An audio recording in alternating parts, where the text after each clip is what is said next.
speaking of the X-Men, should we get on to X-Men 97 episode 6? Yes, Life, Death, Part 2. another great episode. Yeah, so by the end of the episode, it kind of becomes apparent that this episode was taking place alongside last week's episode. Yeah. Which I think is kind of a good way to give everyone a bit of a breather from the aftermath of last Yeah. week without Those it will feeling pointless. mentally recover. Yeah. So we got the rest of Storm's storyline from 2 weeks ago. Yep. In the Jubilee episode. And we finally got to know where Charles Xavier's been because, as we all know, no one actually dies in the comic books. They just disappear for a little while. This is true. So, really interesting. Yeah, we had a bit of essentially like a lovers episode. Yeah, two very different much. couples. I thought the Storm storyline was good. I feel like they wrapped it up quite well. I have seen bits where people were like they wish they'd given it a bit more kind of time and depth to it.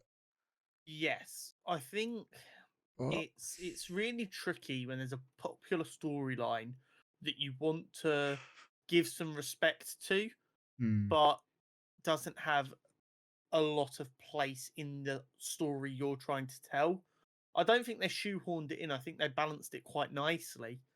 But if that's one of your like favorite stories from the comics, you might be sitting there going, "Oh, I wish that had a bit more time to breathe." Yeah, it feels like maybe they rushed it a bit. If that is, like you say, if that's one of your favorite ones for Storm or whatever. But I thought the whole kind of wrap up of that and her facing it like this demon and everything, and then complete level up. It feels like now she's got her powers back. New vibe, new visual. The animation for her realizing she was like holding herself back and reclaiming her power was so good. Oh yeah, it was so well animated. Yeah, really well put together. The owl going from like filling up the entire screen every time you saw it to being in the screen with something else to make it look smaller and weaker was really well thought out. Yeah. The voice going from being quite deep and booming to a little bit meeker and quieter, just to give this impression that Storm has just gone, "No, I am the queen of the weather. You will bow before me." Is so and cool. Like her voice and stuff going on the flip side, like it becoming back to that like booming goddess voice that she had at the first few episodes. Oh yeah, it was very well. That whole like reawakening was very well kind of animated and put together. Yeah. And it was really cool to see them explore the notion of her guilt, where she was like, "Oh, I'd love to know what a human lives like not that long before," and realizing that actually she's scared of her powers, but now she hates that she doesn't have them, and this, that, and the other. And it's kind of it's everyone has them kind of things about themselves that are unique to that person. Yeah. And maybe it makes them stand out, makes them feel a bit isolated, and they kind of wish they didn't have them. But if they didn't have them, they would then feel like shit about it. Yeah. Which is, I mean, completely fair and realistic thing to tell a story surrounding, even if it is dramatized with a demon owl and superpowers. Yeah. It's so crazy because at the end of the day, these like X-Men 97, I think has had some of the best storylines in superhero TV we've probably ever seen. Because in reality, none of them really care about the fact that the characters have powers or not. It's all just very realistic stories, just with the added caveat of the people involved have powers, just to dress their problems up in a slightly different way. And then, I mean, we're on the flip. We had good old Professor X chilling out in outer space. Yeah. Did you enjoy seeing Ronan the Conqueror? Yeah, I was going to bring that up. A bit of Ronan and Kree. Oh, obviously for comic book fans, like he's not anything new, but for like MCU fans who only have seen him in the films, a bit of an Easter egg for them. But yeah, it just goes to show that, like, although we're mainly focused on Earth, in the old X-Men comic and the X-Men basically forever have always had pretty strong ties to what's going out in space in general. That's always been Well, yeah, there's not certain too far away from what the X-Men are dealing with. yeah, because of like their powers and their links to different other superheroes and stuff. You're Exactly. obviously going to get involved. Um, Did you enjoy Professor X being a bit of a little beta when she's like, "You can bark later," and he's like, "Oh, okay." the horniness of this show Yeah, honestly, is so well it was executed. such a subtle little like, almost flies under the radar little like comment from him. Do you know what it is? It's prime Saturday morning kids cartoons with an adult Yeah, joke in it. yeah, it And that's is. exactly what it needs to be. Because like X-Men had that initially back in the 90s. It had Mm-hmm. it. People like there would be something that's a little bit risque in there, but it would be hidden well enough that like kids wouldn't get it. And the mum or dad would just do like a little quick double take and then keep walking because they don't want to acknowledge it because then the child might ask questions. And it's the exact same thing. It was. It was so well like just dropped in there. I was like, oh, cheeky. Um, Um, I enjoyed like that whole site and seeing Professor X his struggle of not wanting to give up and forget the X-Men and what he built there, which understandably so. it was a case of him going, I don't want to leave the X-Men, I don't want to leave my world, but I want to be with you. Mhm, And him being forced into a position where it is one or the other, for want of a better word. He's either mhm, got to give up all of his earthly roots and forget everything, which you could question, would that even leave him as the same person? mm, Or he has to not be with the person he cares about, risk putting Earth in danger because they might attack Earth as a result. mhm. Um, but he gets to have his X-Men and doesn't get a potentially happy ending. Um, I thought the way they decided to portray his psychic abilities Oh, the classroom. was very, very cool. Yeah, I enjoyed the classroom little scene. Um, and the way they then melded that in with what was happening in Genosha at the same time Mm, was genius. Because obviously everyone has their color schemes throughout this. Jean's psychic powers are always that pinky color. mhm. So that pinky explosion of the globe was literally Jean's pain sending out the message of what had happened, Yeah, which is why then he gets these horrible visions of just these skeletons of his students because he taught mutant mhm. kind, and then most famously Gambit taking place of the Sentinel because he fought there. Like the imagery is just Oh, stunning yeah. for it. It was like the whole classroom thing was, I thought was, like you say, really well done, and then and there's like the funny moments of when he sits down the sister and she Yeah, doesn't like, "Nope." And I love the constant, "Put your hand up if you've got a question." Like, constant teacher mode. But yeah, then when, like, the globe exploded, I'm like, "Oh, shit, what's going on here?" And Gambit appeared. It was kind of like that moment, I was like, "Wait, why is Gambit in his," and I was like, "Oh, this is now happening." I realized the timeline, like, where we led, yeah, and I was like, "Oh, shit, this is yeah. like you say, it was He so powerful with all the skeletons and stuff." because this is exactly what it is. You got to think about how many of his X-Men died out there, Mm. and so his classroom is just full of the skeletons of their bodies. Gambit having obviously taken down the Sentinel being used as like the main focal point Mhm. was just genius art direction, but also the dichotomy of him talking about how we should all be together because we're Mhm. all from the ancient dust of the universe and we're all children of the atom, which was really beautiful to then see that rage of like they destroyed Mm. their brothers and sisters because we all got it's so good.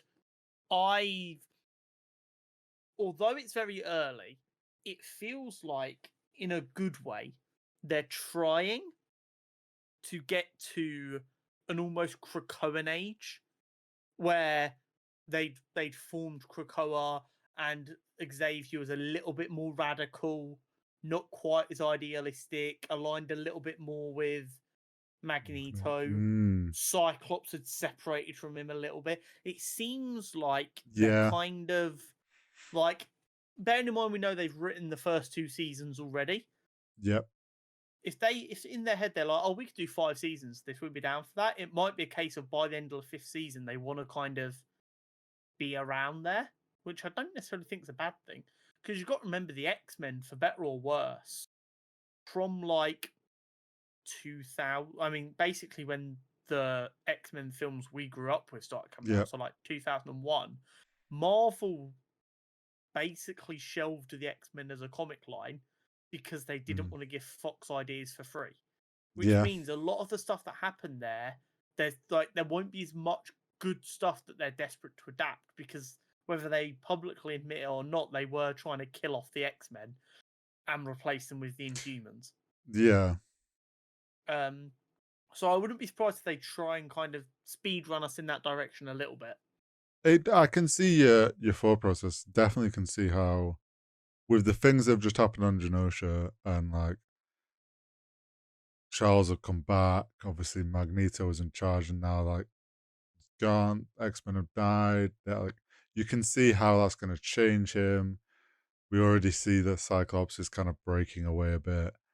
Like, yeah, I can see that being potentially the direction they're heading. For sure. So next week's episode is called Bright Eyes. Okay. So that is the episode that I think is going to kind of explore Cable's time slipping to try and get there in time with the music. I think that could be like a half and half episode, or it might end with him time slipping correctly. Because obviously we've now got to deal with Professor X and Storm presumably returning to the X-Men at the beginning of the next episode. Yeah. So it'd be very interesting to see how that gets handled and where we go from there. We are definitely going to get, like, as he's colloquially known, Old Testament Magneto once he gets resurrected, though. Because, once again, it's comic books, no one stays dead. Magneto will be coming back. Whether it's this season or next season, I don't know. And he is going to be full on eye for an eye, tooth for a tooth. He said to them in the second episode or whatever it was, I'm giving you a chance, don't make me regret this. And they've blown that trust out of the water. Yeah, especially if it's like they essentially Cable stop or gets to them just before it all kicks off, so they're prepared. So then obviously more of them survive, and you can see Magneto surviving, and then he's just like, yeah, I'm done with this shit. Exactly. And again, with the news reports saying like their home countries aren't allowing mutants back in there, leaving them stranded on Genosha. Motherfucker, that's enough to radicalize me, let alone an actual mutant. Do you know what I mean? Like, no, you go save them people, and the entire UN right now should be hunting down realistically Trask, but then they should be able to work out it's Mr. Sinister to go and, like, because like that is the highest level of war crime I think I've ever seen converted into any kind of watchable media, i.e. outside of a written comic book. The man's literally dropped a walking, talking nuke onto Genosha. Craziness. Mr. Sinister being the big bad of the entire series is interesting. Yeah, I like how he keeps recropping up. Yeah. My understanding is the comic that's being adapted, he wasn't initially the bad guy. Okay. So I think people have kind of gone, it's a bit of a weird change, but because of like the material that came before, because this is a continuation of X-Men, it makes sense for it to be Mr. Sinister. Yeah. So by the sounds of it, it's a good change, or at least a change that makes sense, which is, again, it's a good sign. It's one of these things, it's the first thing out of Marvel post-COVID where I've not seen a single complaint about the writing at any point. Yeah, that's a good point, actually. Like, yeah, we had the idiots going, oh my god, they've made the X-Men woke, but they're idiots who don't understand media, so... And don't understand the X-Men. Exactly, so like that doesn't really count. But yeah, I mean, it's absolutely destroying it on all the rankings. Everyone loves every single episode. I mean, I can't. I want more of it. Yeah, and honestly. I hope they manage to, although obviously not whilst overworking anyone, I hope we don't have crazy long waits for each season. Yeah, I know what you mean. This was announced a while ago and it took them a while to get going. Hopefully they did, bearing in mind season 1 and 2 have both already been written. Hopefully they did the voice acting for both kind of back to back.